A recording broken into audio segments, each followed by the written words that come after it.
Good morning, welcome to Ridhima kitchen. வாங்க, இன்னைக்கு நம்ம வீட்டு ஸ்டைலில் ஒரு செம்பருத்தி பூ டீ பார்க்கலாம்.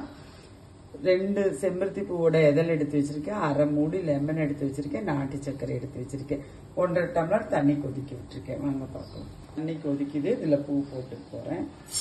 2 நிமிஷம் நல்லா கொதிக்கணும். பாருங்க, செம்பருத்தி பூ எல்லாம் இதழ் வந்து நல்லா இதில் வெந்து இதாயாச்சு. பாருங்க, செம்பருத்தி பூ இதழ் வந்து நல்லா இதுல கலர் மாதிரி வந்தாச்சு. இந்த ஆஃப் பண்ணி வடிகட்டிக்குவோம்.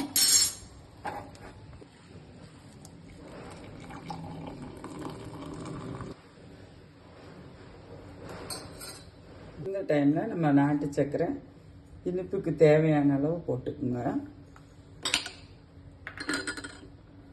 இப்போ வந்து அரை லெமன் புழிஞ்சுக்கு போறேன். அரை லெமன் புழிஞ்சோன்னே அது கலர் நல்லா மாறிடும்.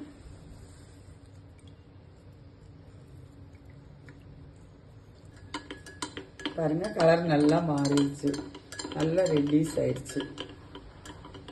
டீ எல்லாரும் வீட்டில் செஞ்சு குடிங்க. வாங்க, நம்ம வீட்டில் குடிக்கலாம். நன்றி, வணக்கம்.